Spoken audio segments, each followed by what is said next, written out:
As you know, we've been talking about Passover. మనము పస్కాను గురించి మాట్లాడుకుంటున్నాం. And we saw that Passover is about moving forward. పస్కా అంటే ముందుకు వెళ్ళడము అని మనం చూస్తుంటున్నాం. You know, I explained to you how Passover kind of creates a portal, okay, for us to move to the next level in our life.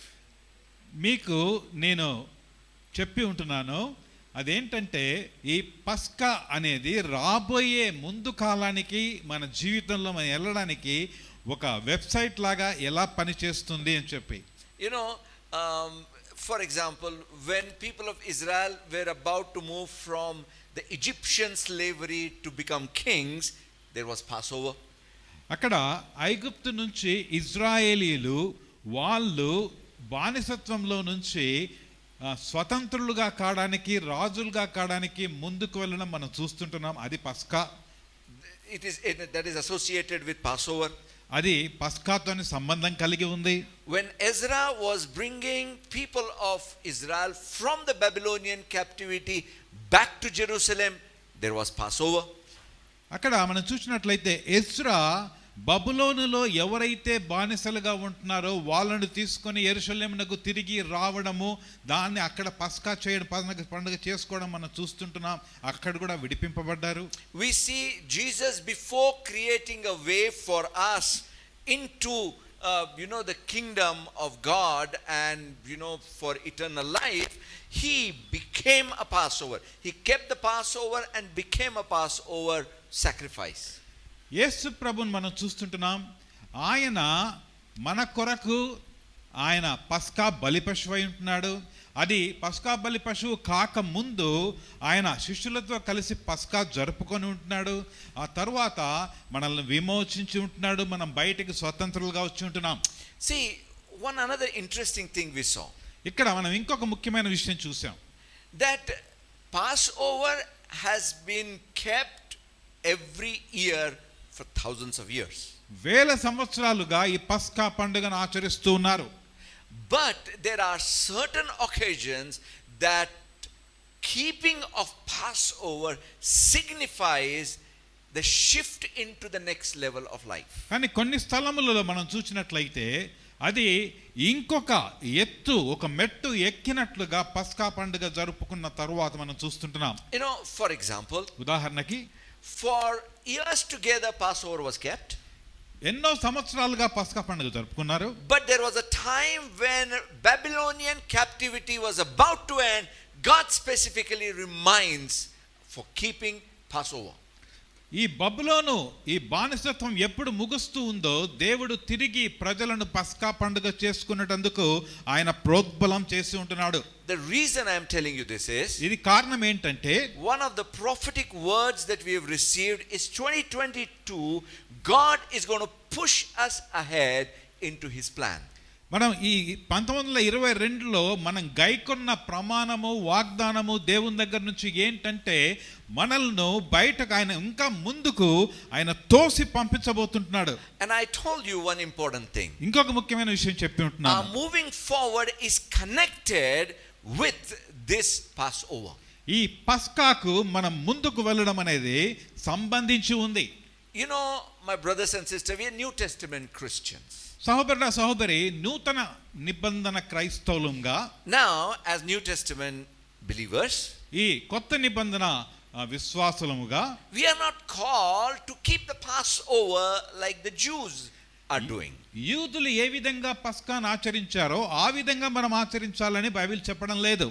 But కానీ as believers, విశ్వాసులముగా, that Passover does play a significant role and we must understand what it means. ఈ పస్కా పండుగ అనేది మన జీవితంలో ఒక ప్రత్యేకమైన పాత్ర పోషిస్తూ ఉంది.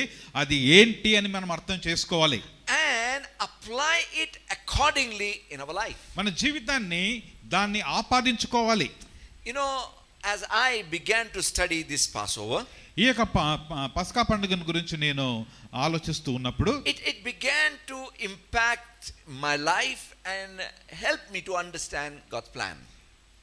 ఇది నా జీవితాన్ని ఆవిర్భవించింది, కొత్త నూతనంగా చేసింది, నేను ఏమి చేయాలి రాబోయే కాలంలో అని నాకు నేర్పిస్తూ ఉంది. You know, as we discuss this, ఇది మనము ఆలోచిస్తూ you ఉండగా will also find a solution for a very deep problem. చాలా పెద్ద కష్టానికి మనము జవాబు కనుక్కోగలుగుతుంటున్నాం. Brother Smith, he mentioned about it. సహోదరుడు స్మిత్ దాని గురించి చెప్పి ఉంటున్నాడు. Your sins are forgiven. మీ పాపాలు క్షమించబడ్డాయి. God has probably forgotten. దేవుడు మర్చిపోయాడు. Probably the people against whom you sin have also forgotten. ఎవరికి వ్యతిరేకంగా నువ్వు పాపం చేస్తుంటున్నావో వాళ్ళు కూడా మర్చిపోయారేమో. But the problem is we who have committed do not forget. కానీ ఎవరైతే మనం పాపం చేస్తుంటున్నామో మనం మర్చిపోలేకపోతున్నాం. And every time we remember, జ్ఞాపకం చేసుకున్న ప్రతిసారి it pulls us down. అది మనల్ని కిందికి లాగుతూ ఉంటుంది. You know, my brothers and sisters, సహోదరుడా సహోదరి, the solution to that you will find it as we meditate on the word of God. దేవుని వాక్యాన్ని గురించి ధ్యానిస్తున్నప్పుడు మనకు దీనికి పరిష్కారం దొరుకుతుంది.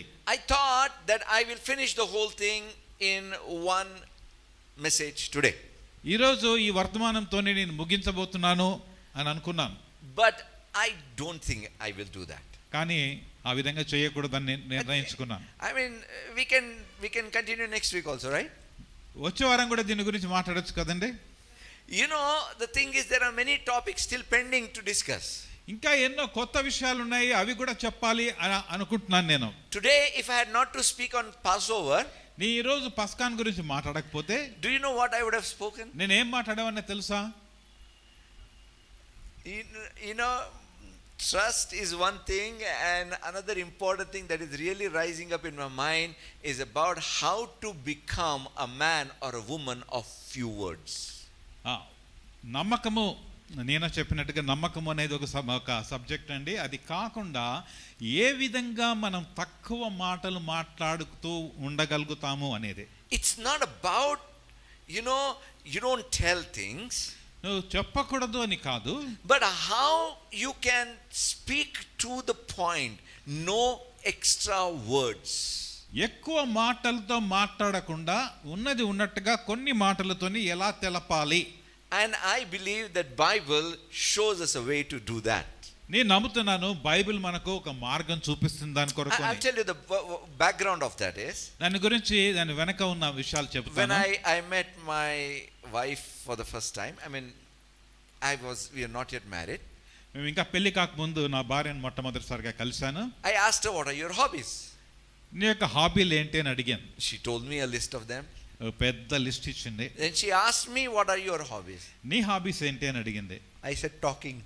మాట్లాడడం అని చెప్పాను. That's how I was. ఆ విధంగా ఉండేవాడిని నేను. Of course, after marriage, everybody knows wife speaks the most, and అందరికీ తెలుసు పెళ్ళైన తర్వాత భార్య మాట్లాడుతుంది, మొగుడు నోరు మూసుకోవాలని. you know, my brothers and sisters, సహోదరుడా సహోదరి, there are ways in the word of God that teach us how to make our conversation short yet effective. Bible మనకు బోధిస్తుందని నమ్ముతున్నాను.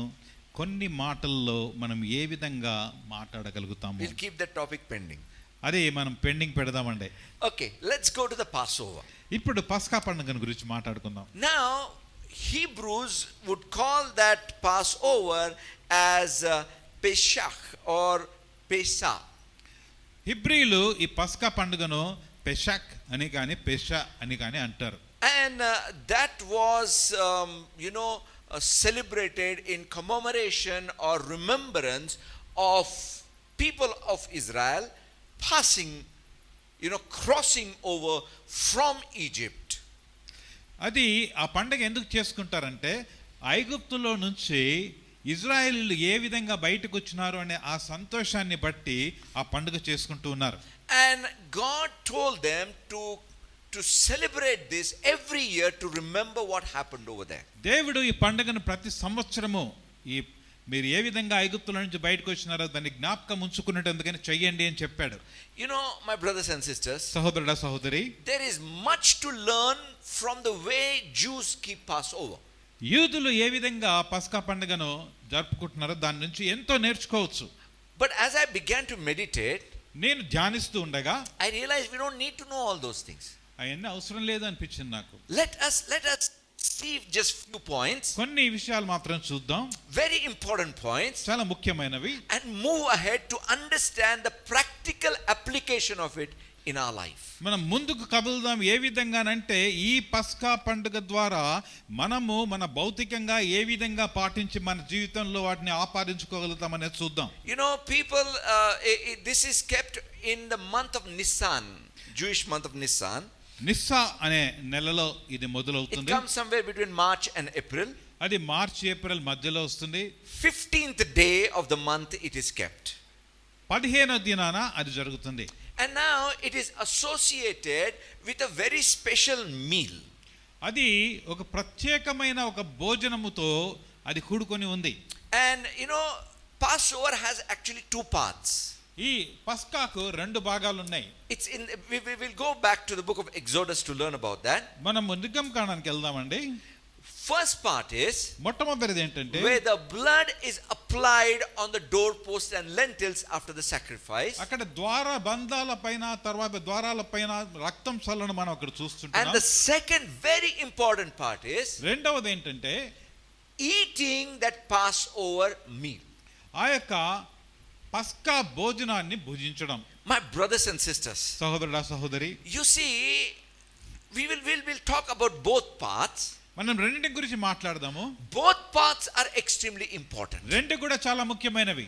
You cannot eat the meal without putting it on the doorpost and the lentils. మీరు ద్వారాలపైన ద్వారబంధాలపైన రక్తాన్ని హిస్సోపుతో చిందించకుండా మీరు ఆ భోజనాన్ని భుజించలేరు. And after applying, you cannot stay without eating. అది మీరు రక్తాన్ని చిందించిన తర్వాత మీరు తినకుండా ఉండలేరు. You see, it is only after that the news comes that the firstborn of Egyptians are dead and they force you out of your slavery to become free. మీరు ఈ రెండు జరిగిన తర్వాతనే మీకు వార్త వస్తుంది. అదేంటంటే ఐగుప్తీయుల మొదటి సంతానం బిడ్డ మగబిడ్డలందరూ చనిపోయారు అని చెప్పి. You know, to practically understand it from our perspective, మన ఇప్పుడుండే పరిస్థితుల్లో మనం అర్థం చేసుకోవాలంటే whether you realize or not, when you come to Jesus, your sins are washed away. నువ్వు అర్థం చేసుకున్నా చేసుకోకపోయినా నువ్వు యేసు దగ్గరికి వచ్చినప్పుడు నీ పాపాలు పరిహరింపబడ్డాయి. You know, people, they many times connect the forgiveness of sin to confession. చాలాసార్లు మన క్షమాపణ గురించి అనుకున్నప్పుడు మనం ఎప్పుడైతే యేసు ప్రభువును ఒప్పుకుంటామో దానికి కనెక్షన్ పెడతారు. No, పాపాలు ఒప్పుకున్నాము. పాపాలు ఒప్పుకున్నప్పుడు You know, can anybody in this world confess all their sins before God? ఈ లోకంలో ఎవరైనా సరే తమ పాపాలన్నింటినీ సంపూర్ణంగా దేవుని ముందు ఒప్పుకోగలుగుతారండి? No, లేదు. not possible, because most of our sins we don't remember. ఎన్నో పాపాలు మనకు గుర్తే ఉండవు. Example, ఉదాహరణకి have you had a bad thought? నీకు చెడ్డ ఆలోచన వచ్చిందా? Now, is that a sin? అది పాపమా? Have you confessed all your bad thoughts? ఆ చెడు తలంపులన్నింటినీ నువ్వు దేవుని దగ్గర ఒప్పుకున్నావా? Not possible. వీలు కాదు. Confession is a different thing altogether. కాబట్టి ఈ ఒప్పుకోవడం అనేది పూర్తిగా వేరేది. When you accept Jesus as your Lord, యేసుక్రీస్తు మీ ప్రభువుగా ఒప్పుకున్నప్పుడు your sins are washed away. నీ పాపాలు కడిగివేయబడ్డాయి. But that does not solve the problem completely. కానీ పూర్తిగా పరిష్కారం కాదది. Your conscience also has to be washed away. నీ చిత్తము కూడా పూర్తిగా కడగబడాలి. Only when your conscience is cleansed, you are actually ready to move forward. నీ మనస్సు చిత్తము కడగబడినప్పుడే నువ్వు ముందుకు వెళ్ళగలుగుతావు. You know, Brother Smith very, very aptly he explained. Brother Smith చాలా క్లుప్తంగా మీకు వివరించాడు. I know I received forgiveness. నాకు పాపాలు క్షమించబడ్డాయని తెలుసు. I have gone again and again to the Lord and received forgiveness. ఎన్నోసార్లు ప్రభు దగ్గరికి వెళ్ళి నేను క్షమాపణ పొందుకున్నాను. But the guilt in my heart did not allow me to move ahead. నాలో పాపపు తలంపు ఏదైందో అది పోలేదు. See, that is why, my brothers and sisters, సహోదరుడా సహోదరి, it's not just the application of blood, రక్తాన్ని పూర్తిగా పూయడం మాత్రమే కాదు, but it is also about eating the meal that takes care of what is going on inside of us. మన మనసులో ఏముందో అది పోవాలి అని అంటే ఆ భోజనాన్ని పస్కా భోజనాన్ని భుజించడం కూడా ముఖ్యం. You know, when the blood is applied, ఎప్పుడైతే ఈ రక్తం పుయ్యబడుతుందో who needs to see the blood? ఆ రక్తాన్ని ఎవరు చూడాలండి? సాతాను, దేవుడు కాదు. First, no, God also needs to see the blood. దేవుడు కూడా చూడాలి. Because when God sees the blood, your judgment is passed over. You know, you are no more under the judgment. నువ్వు ఎప్పుడైతే దేవుడు చూస్తాడో నువ్వు తీర్పు నుంచి నువ్వు బయటపడతావు. When the devil sees that, దయ్యం ఎప్పుడైతే చూస్తుందో, he knows that you are separated people and cannot touch you. నువ్వు ప్రత్యేకింపబడిన వ్యక్తివి, నిన్ను తాకలేను అని అప్పుడు సాతాను నిర్ణయించుకుంటుంది. You see, they experience the power. God says, now your judgment is done and you're forgiven, you become my son. Satan says, I cannot touch that. But when you eat it, it affects you personally. ఎప్పుడైతే దేవుడు చూస్తాడో నీ పాపాలు క్షమించబడ్డాయి, నా కుమారుడైన యేసుక్రీస్తు రక్తం ద్వారా నీ పాపాలు క్షమించబడ్డాయి అని నిర్ణయించబడుతుంది. Go ahead. దయ్యం చూసినప్పుడు ఈయన నేను తాకలేను, ఎందుకంటే ఈయన ప్రభు రక్తంతో కడగబడి ఉన్నాడని నిర్ణయించుకుంటాడు. కానీ భోజనం చేసినప్పుడు ఏమవుతుంది? Your system, your understanding is now aligned with God's. ఇప్పుడు నీ ఆలోచన తీరు దేవుని ఆలోచన తీరుతో కలుస్తుంది. You know, I told one example to you long back. చాలా కాలం క్రితం ఒక ఉదాహరణ ఇచ్చాను. About a friend, means a known person who was living a very, very poor life. ఒక స్నేహితుని గురించి, చాలా పేదరికంలో ఉన్నాడు అతను. But in 1990s he had 2 crores in his bank account. కానీ 1990లో అతని బ్యాంక్ అకౌంట్లో 2 కోట్లు ఉన్నాయి. And he didn't know it. అది ఆయనకు తెలియదు. The person who sent it, that is his father, knew it. ఆయన పంపించిన ఆయన తండ్రి అతనికి తెలుసు. The bank that kept it knew it. Bank ఏదైతే దాన్ని ఉంచుకొని ఉందో వాళ్ళకి తెలుసు. Those time there was no digitalization. ఆ కాలంలో ఈ డిజిటల్ ఇది లేదు. There was no proper communication between the father and the son that time, for my friend. తండ్రికి కుమారునికి ఆ కాలంలో ఈమెయిల్ లేవు. But the person who was actually supposed to enjoy it could not enjoy it. ఎవరైతే వ్యక్తి దాన్ని అనుభవించాలో మరి అనుభవించలేకపోయాడు. See, God has forgiven, washed and cleansed you. దేవుడు మిమ్మల్ని క్షమించి మిమ్మల్ని కడిగి మిమ్మల్ని పరిశుద్ధులుగా చేసి ఉంటున్నాడు. You need to enjoy that forgiveness. దాన్ని మనము అనుభవించాలి. Satan cannot touch you. సాతాను నిన్ను తాకలేదు. You need to enjoy that protection from God. దేవుని దగ్గర నుంచి వచ్చిన ఆ రక్షణను నువ్వు అనుభవించాలి. But unless your thinking is aligned, నువ్వు నీ ఆలోచన తీరు దేవుని ఆలోచన తీరుతే కలిస్తే తప్పితే this cannot happen. ఇది జరగదు. Therefore, కాబట్టి the application of the blood and eating both together constitute the Passover. కాబట్టి రక్తము పూయబడ్డము తర్వాత ఆ యొక్క గొర్రె శరీరాన్ని తినడము ఈ రెండు కలిసి మనకు తీర్పునిస్తుంటున్నాయి. So when we talk about the meal, మనం భోజనాన్ని గురించి మాట్లాడినప్పుడు it is eaten, it is called as sedar. దాన్ని మనము Sedar, సెడర్ seder అంటాం. And it is eaten with a bread which is called as matzo, matzo. మట్జో అనే రొట్టెతో కలిపి దాన్ని తింటాము. That bread is completely unleavened. అది పులియని రొట్టె. That means before they prepare that Passover, they have to make sure that every single leaven is brought out. Thrown out of the house. అంటే దాని అర్థం ఏంటంటే పులియని రొట్టెలు ఎలా తయారు చేస్తారు అని అంటే అది తయారు చేయక ముందు ఇంట్లో ఉన్న పులుపునంతా అంటే ఈస్ట్ సంబంధించింది ఏమున్నా కూడా బయట పడవేసి తర్వాత పిండి కలుపుకోవాలి.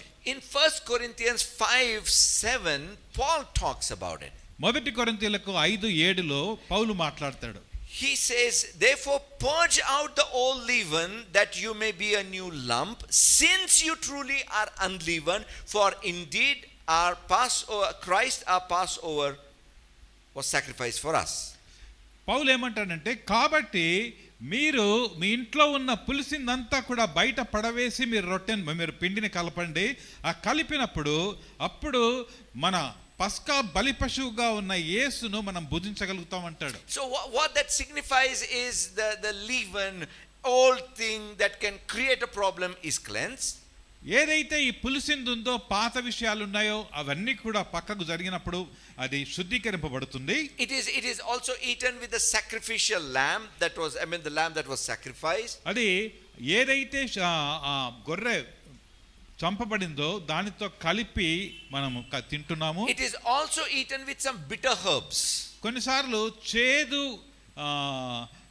వేర్లతో కలిపి దాన్ని తింటున్నాము. And to signify that the bitterness they experienced in Egypt, అది ఎందుకు అనంటే ఐగుప్తులో వాళ్ళకు చేదుతనం ఏదైతే ఉన్నిందో దాన్ని జ్ఞాపకం చేసుకుంటందుకు. and in that meal, the part of that meal is the 4 glasses of wine. దాంట్లో ఇంకొక భాగం ఏంటంటే ఆ భోజనంలో 4 గ్లాసుల ద్రాక్షరసం. Now the first glass, మొట్టమొదటి glass is called as Kaddish, Kaddish. మొదటి గ్లాసును కడ్డీష్ అంటారండి. That is called as the glass of sanctification. అది సాంక్టిఫికేషన్ కు సంబంధించి వీటికి తెలుగులో సరైన పదాలు లేవు, అందుకని చెప్పాలి ఇదే విధంగా చెప్పాల్సి వస్తుంది. There is much more details that we can go into. చాలా ఇంకా లోతుగా వెళ్ళొచ్చు. But I'm avoiding that. వాటిని నేను చెప్పడం లేదు. Now my brothers and sisters, what that sanctification basically means is separation. Sanctification అంటే అర్థం ఏంటంటే వేరు చేయబడ్డం.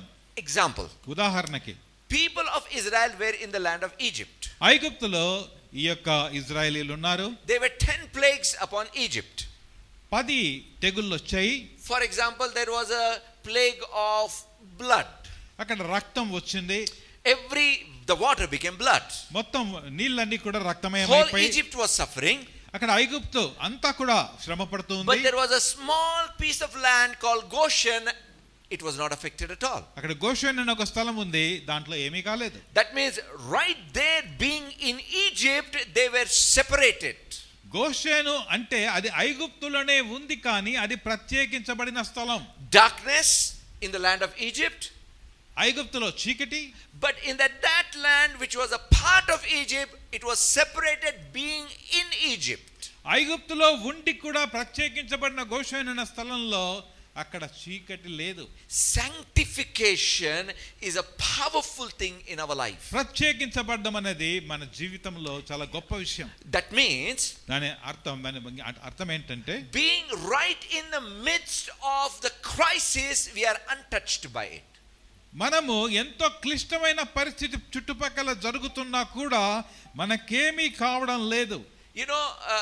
We all like Psalms 91. మనకందరికీ 91 కీర్తన అంటే ఇష్టం. Now, how would you describe Psalms 91 in one word? ఒక్క పదములో ఏ విధముగా మనము దాన్ని వర్ణించగలుగుతాం? Like Psalm 23 is a psalm of shepherd. Correct, shepherd. 23 గురించి చెప్తుంది అది. Now, Psalms 91, what is it? Psalm of protection. Inka, I'll tell you, it's a psalm of destruction.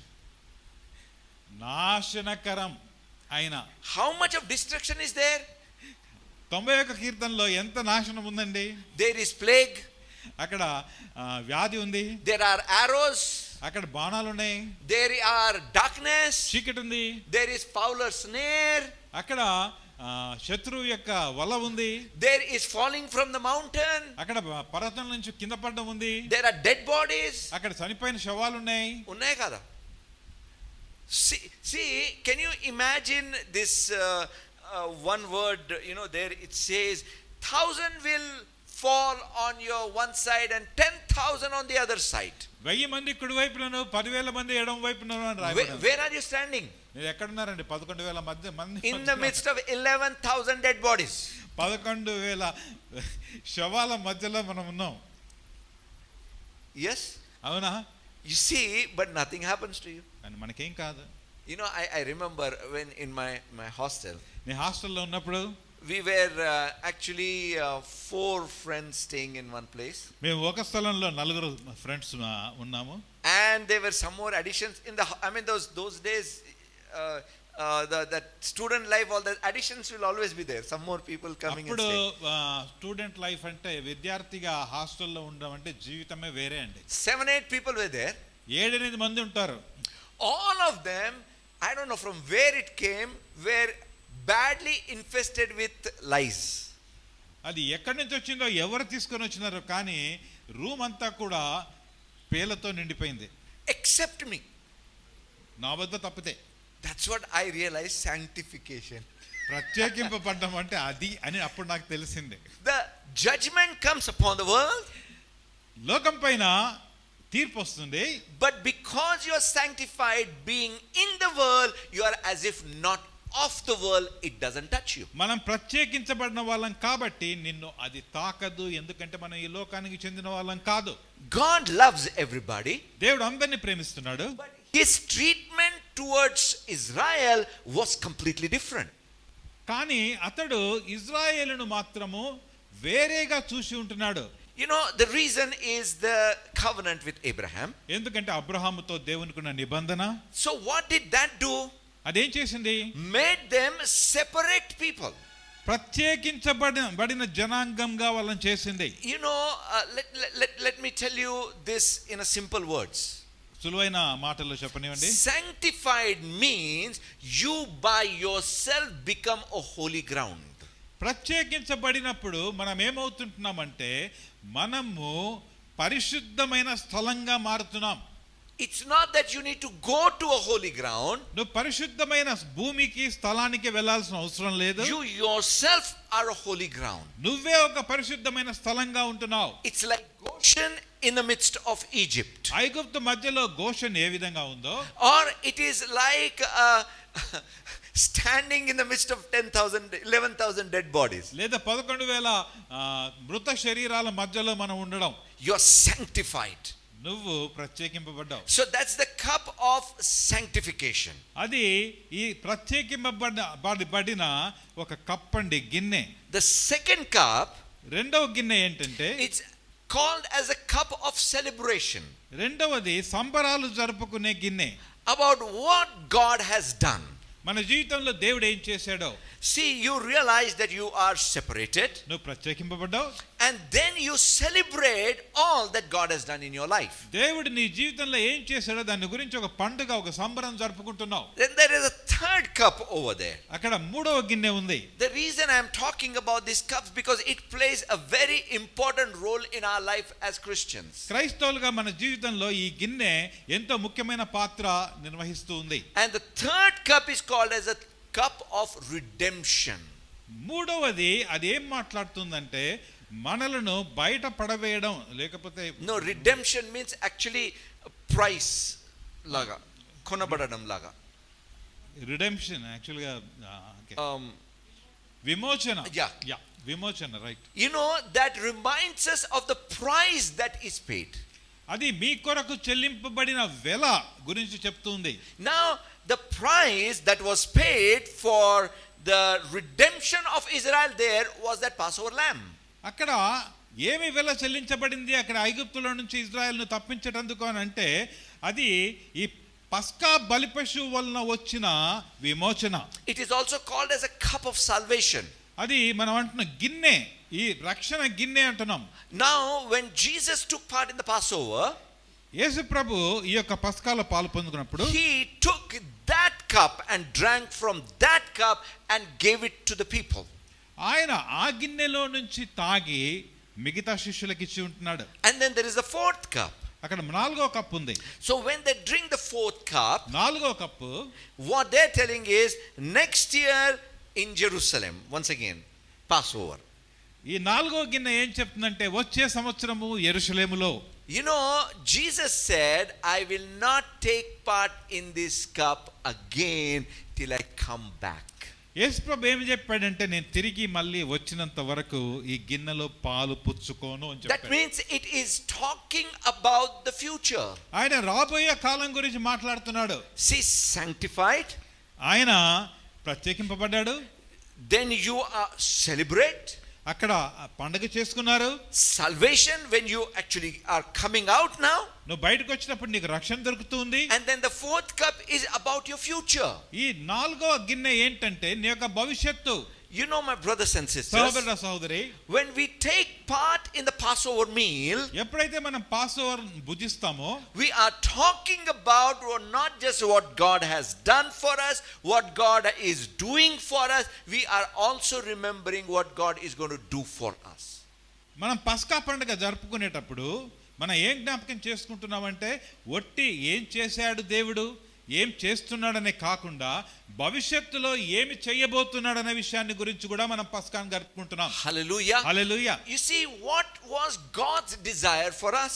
మన కొరకు దేవుని యొక్క కోరిక ఏంటి? That we must become partaker of everything God prepared for us. దేవుడు ఏదైతే మన కొరకు సిద్ధపరిచి ఉంటున్నాడో దాంట్లో మనం పాలు పొందుకోండం.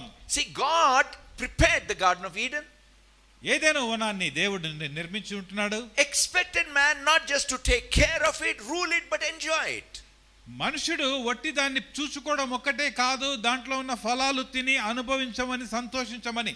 Amen. Amen. See, what happens is, though everything is kept for us, మన కొరకు అంతా ఉంచబడినా కూడా many times we are not able to enjoy. చాలా సార్లు దాన్ని అనుభవించలేకపోతున్నాం. When God told Abraham, I give this land to you, అబ్రహాముతో దేవుడు ఈ భూమిని నీకు ఇస్తానని చెప్పినప్పుడు the land did not go anywhere. ఆ భూమి ఎక్కడికి పోలేదు. Land was always there. భూమి అక్కడే ఉంది. What was not there was the people to occupy that land. ఎవరైతే దాన్ని ఆక్రమించుకున్నారో వాళ్ళు లేరు అక్కడ. No, ఆక్రమించుకున్నారు I don't know. See, they were just few people, 70 people, during the time of Jacob. The whole land was for probably millions of people. They could not take hold of it. ఎవరికైతే ఆ భూమి వాగ్దానం చేయబడిందో ఆ 70 మంది అక్కడ లేరు, వాళ్ళు ఐగుప్తుకు వెళ్ళిపోవాల్సి వచ్చింది. See, my brothers and sisters, సహోదరుడు the సహోదరి, land was so big that it was too big for just 70 people. 70 మందికి అది చాలా పెద్ద ప్రదేశం అండి. Now 2 million people had to come out and occupy or take possession of that land. 20 లక్షల మంది వచ్చి ఆ యొక్క భూమిని స్వాస్థ్యంగా తీసుకోవాల్సి వచ్చింది. See, my brothers and sisters, సహోదరుడు సహోదరి, God is preparing us so that we will be able to occupy the land, the promises, everything He has prepared for us. ఏదైతే దేవుడు మన కొరకు సిద్ధపరిచి ఉంటున్నాడో వాటన్నిటిని కూడా మనం ఆక్రమించుకుంటేందుకు దేవుడు మనల్ని సిద్ధపరుస్తూ ఉన్నాడు. In that context, ఆ విషయములో let's just see John chapter 6. యోహాను సువార్త 6వ అధ్యాయం చూద్దాం. I think our Bandi is going slower than even I expected. నేను అనుకున్న దానికంటే మన బండి ఇంకా మెల్లగా వెళ్తుందండి. It's all right? Okay, so let's just see 6th chapter of John. Then Jesus said to them, verse 53 onwards, most assuredly I say to you, unless you eat the flesh of the Son of Man and drink his blood, you have no life in you. కావున యేసు ఇట్లనను, మీరు మనుష్య కుమారుని శరీరం తిని అతని రక్తం త్రాగితే కానీ మీలో మీరు జీవము కలవారు car. Let me read till 58. Whoever eats my flesh and drinks my blood has eternal life, and I will raise him up at the last day. For my flesh is food indeed, and my blood is drink indeed. He who eats my flesh and drinks my blood abides in me, and I in him. As the living Father sent me, I live because of the Father. He who feeds on me will live because of me. This is the bread which came down from heaven, not as your fathers ate the manna and are dead. He who eats this bread will live forever. నా శరీరము తిని నా రక్తం త్రాగువాడే నిత్య జీవం గలవాడు, అంత్యదినమున నేను వారిని లేపుదును. నా శరీరము నిజమైన ఆహారమును, నా రక్తము నిజమైన పానమునై ఉన్నది. నా శరీరమును తిని నా రక్తం త్రాగువాడు నా యందును, నేను వాని యందును నిలిచియుందుము. జీవము గల తండ్రి నన్ను పంపెను గనుక నేను తండ్రి మూలముగా జీవించున్నట్టే నన్ను తిన్నవాడును నా మూలముగా జీవించును. ఇదే పరలోకం నుండి దిగివచ్చిన ఆహారము. పితరులు మన్నాను తిని చనిపోయినట్టుగా కాదు, ఈ ఆహారము తినవాడు ఎల్లప్పుడూ జీవించిన నిశ్చయముగా మీతో చెప్పుచున్నాను నేను. Amen. ఆమేన్. One question. ప్రశ్న. Manna was a bread. Manna Correct. అది రొట్టె. Mazzo, what we talked about, was unleavened bread. మజ్రో అది కూడా పులియని రొట్టె. Now this bread that Jesus is talking about, యేసుక్రీస్తు ఈ రొట్టెని గురించి మాట్లాడుతున్నాడు. what do you think, it is manna or mazzo? ఇది మజ్రోనా లేకపోతే మన్నానా? Jesus said, యేసు ఏమన్నాడంటే, the bread that you are eating is not like manna. మన్నా లాంటి బ్రెడ్ను మీరు రొట్టెను మీరు తినడం లేదు. For years together I thought he is talking about manna, but I realized he is talking about Passover bread. ఇక్కడ చాలా సార్లు నేను ఏమనుకున్నానంటే మన్నాను గురించి దేవుడు మాట్లాడితే యేసు ప్రభు మాట్లాడుతున్నాడు అనుకున్నా కానీ తర్వాత నాకు అర్థమైంది ఏంటంటే పస్కా రొట్టెని గురించి యేసు మాట్లాడుతున్నాడు. Manna is not broken and eaten. You don't but Passover bread is broken and eaten. మన్నా పగలగొట్టి దాన్ని తినలేదండి, లేదా విరిచి తినలేదు, కానీ ఇక్కడ మనం రొట్టెను విరిచి తింటున్నాం. You know what Jesus is telling? యేసు ఏమంటున్నాడంటే, You want to become partaker of my life? నా జీవితంలో మీరు పాలు పొందాలంటే You must be partaker in that bread and the cup. ఆ యొక్క రొట్టెలో తర్వాత గిన్నెలో మీరు పాలు పుచ్చుకోవాలి. My brothers and sisters, సహోదరుడా సహోదరి, today also we are going to take part in the Holy Communion. ఈ రోజు కూడా మనం ప్రభరాత్రి భోజనంలో పాలు Holy పొందుకోబోతున్నాం. Communion is only just a symbolic of what the reality is about. నిజమైదైతే ఉందో దానికి సాదృశ్యంగా మాత్రమే ఈ యొక్క ప్రభరాత్రి భోజనం ఉంది. My brothers and sisters, సహోదరుడా సహోదరి, we must learn to enjoy that Passover meal in a way it is supposed to. ఏ విధంగానైతే దాన్ని అనుభవించాలనో ఆ విధంగా మనము ఈ యొక్క పస్కా రొట్టెను శరీరాన్ని మనం అనుభవించాలి. I want us to read Exodus chapter 12 verses 3 to 11. నిర్గమకాండము 12వ అధ్యాయము I will 3 to 11. 3 to 11. 3వ వచనం నుంచి. I am not going to take much time, ఎక్కువ సమయం తీసుకోవడం లేదు, but I want to leave you with these few thoughts. ఈ యొక్క ఆలోచనలతో మిమ్మల్ని వదిలిపెట్టాలనుకుంటున్నాను. 12 3 to 11. 3 నుంచి 12 వరకు. Speak to all the congregation of Israel, saying, on the 10th day of this month, every man shall take for himself a lamb according to the house of his father, a lamb for a household. And if the household is too small for the lamb, let him and the neighbors next to his house take it according to the number of persons, according to each man's need. You shall make your count for the lamb. Your lamb shall be without blemish, a male of first year. You may take it from the sheep or from the goats. Now you shall keep it until the 14th day of the same month. Then the whole assembly of the congregation of Israel will kill it at twilight, and they shall take some of the blood and put it on the 2 doorposts and on the lintels of the houses where they eat it. Then they shall eat the flesh on that night, roasted in fire, and with unleavened bread, and with bitter herbs they shall eat. Do not eat it raw, nor boil it at all with water, but roast it in fire.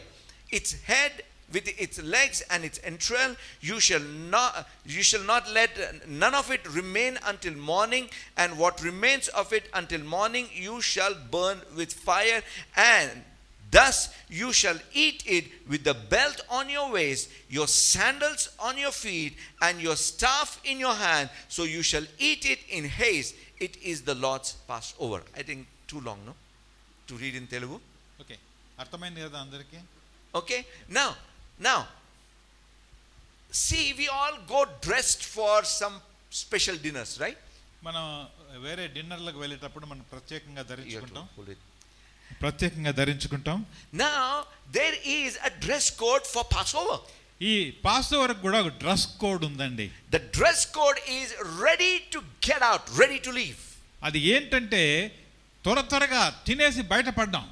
Can you imagine one more very interesting thing over here? ఇక్కడ ఇంకా ఆశ్చర్యమైన ఇంకొక విషయం మనం చూద్దామా? They were to eat that meal throughout the night. Keep on eating, keep on eating, keep on eating. రాత్రంతా తినాలండి, తింటూనే ఉండాలి. If anything is left over, you just burn it off. ఒకవేళ ఉదయానికి ఇంకా మిగిలితే దాన్ని కాల్చివేయాలి. My brothers and sisters, సహోదరుడా సహోదరి, now this is important understanding for you and me. నీకు నాకు అర్థం చేసుకోవడానికి చాలా ముఖ్యమైనది. Because unless you become a partaker of everything that has happened on the cross, సిలువలో జరిగిన ప్రతి ఒక్క విషయంలో నువ్వు పాలు పొందుకోకపోతే you will not be able to enjoy in totality what God has prepared for you. దేవుడు నీకు ఏదైతే సిద్ధపరిచి ఉన్నాడో దాన్ని సంపూర్ణంగా నువ్వు అనుభవించలేవు. My brothers and sisters, సహోదరుడా సహోదరి, what this Passover is going to bring to us is complete transformation of life. పస్కా ఏమి తీసుకొని వస్తుందంటే మన జీవితంలో సంపూర్ణమైన ఒక కొత్త జీవితాన్ని తీసుకొని వస్తుంది. You all might have heard this term called comfort zone. Comfort zone అంటే సుఖంగా జీవించడం. You know what? How do you define comfort zone? Comfort zone ని ఏ విధంగా నిర్వచిస్తాం? See, I meditated upon it for a long time. చాలా కాలము నేను దాని గురించి ధ్యానించాను. People, they used to tell that if your life is comfortable, you are in comfort zone. నీ జీవితంలో నువ్వు కంఫర్టబుల్ గా ఉంటే నువ్వు కంఫర్ట్ జోన్ లో ఉన్నావు అని చెప్పారు. You have lots of money, house, cars, everything, then you are in comfort zone. నీ దగ్గర డబ్బులు, ఇల్లు, కార్లు ఉన్నట్టయితే నువ్వు కంఫర్ట్ జోన్ లో ఉన్నావు. But I saw some people who didn't have anything in comfort zone. కానీ నేను కొంతమందిని చూశాను, వాళ్ళకి ఇవన్నీ ఏమీ లేవు, కానీ వాళ్ళు సుఖమైన ప్రదేశంలో ఉన్నారు. And then I realized అప్పుడు నాకు అర్థమైంది ఏంటంటే comfort zone is not about comforts of living. ఈ జీవితంలో ఉన్న సుఖాలు కాదండి కంఫర్ట్ జోన్ అంటే. Comfort zone is where you refuse to change. Comfort zone అంటే ఏంటంటే, ఈ సుఖమైన ప్రదేశం అంటే ఏంటంటే నువ్వు మారడానికి సిద్ధంగా ఉండలేకపోవడం. Have you heard people telling, "मैं ऐसा ही हूँ, నేను ఇట్లనే ఉంటా కూడా, मैं नहीं बदल दूं, तुम నేను पूरी change दुनिया కాను. बदलने दो, मैं नहीं बदल दूं." నేను లోకమంతా మారని, నేను మారను. Have you heard people like that? విన్నారా ఎప్పుడైనా అటువంటి వాళ్ళని? They are in comfort zone. వాళ్ళు సుఖ ప్రదేశంలో ఉన్నారు. You know, people of Israel as slaves were actually in comfort zone because they did not want to come out of slavery. వీళ్ళు ఇజ్రాయేలీలు ఎప్పుడైతే బానిసత్వంలో ఉన్నారో వాళ్ళందరూ కూడా సుఖ ప్రదేశములో కంఫర్ట్ జోన్ లో ఉన్నారు. ఎందుకంటే వాళ్ళు బయటకు వచ్చినందుకు ఏ మాత్రం ప్రయత్నం చేయలేదు. If you don't want to change, then Passover is not for you. నేను మారను అని నువ్వు నిర్ణయించుకుంటే పస్కా నీ కోసం కాదు. Because when or with Passover comes new challenges. పాస్ఓవర్ తోని కొత్త ఛాలెంజ్లు వస్తాయండి. Think about it. The life of Israel after Passover was harder than before Passover, isn't it? ఇజ్రాయేలుల జీవితం నిజానికి చూస్తే పాస్ఓవర్ ముందు కంటే పాస్ఓవర్ తర్వాత కష్టాలు ఎక్కువైనాయి. But after Passover there was a progress in life. కానీ పస్కా అయిపోయిన తర్వాత వాళ్ళ జీవితంలో అభివృద్ధి ఉంది. My brothers and sisters, సహోదరి, Passover is not for people who say, "I don't want to change, I don't want any difference in life, मैं ऐसा ही रहता हूं," बोले तो भूल जाओ. పస్కా పండుగ మారకూడదు, మేము ఇక్కడనే ఉంటాము అనుకునే వాళ్ళకు కాదండి. But I believe, కానీ నేను నమ్ముతున్నాను, you and me are not like that. నువ్వు నేను ఆ విధంగా లేవని చెప్పి. Little louder, amen please. We are ready to change. మనం మారేందుకు సిద్ధంగా ఉన్నాం. We are ready to move ahead. మనం ముందుకెళ్ళడానికి సిద్ధంగా We ఉన్నాం. are ready to face new challenges. మనం కొత్త ఈ సవాళ్లను ఎదుర్కొనేందుకు సిద్ధంగా ఉన్నాం. You see, the challenges Israel faced after that were really too much, isn't it? ఈ సవాళ్ళు ఏదైతే ఇజ్రాయెల్ ఎదుర్కొందో చాలా ఎక్కువ. See, Red Sea, they would have never seen or never faced something like that. Red Sea. మన ఎర్ర సముద్రాన్ని ఆలోచిస్తే అటువంటిది ఎప్పుడు కూడా వాళ్ళ జీవితంలో అటువంటి అనుభవం ఉండిండదు. But their solution కానీ పరిష్కారం was greater than the problem. పరిష్కారము ఈ యొక్క కష్టానికంటే గొప్పది. There was no bakery which would make bread for 2 million people every day. 20 లక్షల మందికి తయారు చేసే బేకరీ అక్కడ లేదు. But they had El Shaddai. కానీ వాళ్ళకు సర్వశక్తిమంతుడైన దేవుడు ఉన్నాడు వాళ్ళతో. Hallelujah. Hallelujah. More than sufficient God. అవసరానికంటే మించిన దేవుడు. There was no well which was deep enough to give water every day for 2 million people. 20 లక్షల మందికి నీళ్ళిచ్చే బావి అక్కడ లేదు. Conservatively, if we see, for drinking, washing and everything, at least 5 liters per person.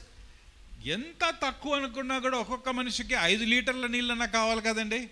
20 lakh into 5, 20 లక్షలు into 5, 1 crore liters of water every day. 1 కోటి లీటర్ల నీళ్లు కావాలండి. Every day, my brothers and sisters, not one time, every day. There was no well deep enough or big enough. ఏ బావి కూడా అంత పెద్దది కాదు. But they had a rock that followed them. కానీ ఒక బండ వలను వెంబడించింది. Hallelujah. Hallelujah. My brothers and sisters, సహోదరుడ సహోదరి, Passover exposes us to a different level of problems and different level of solutions.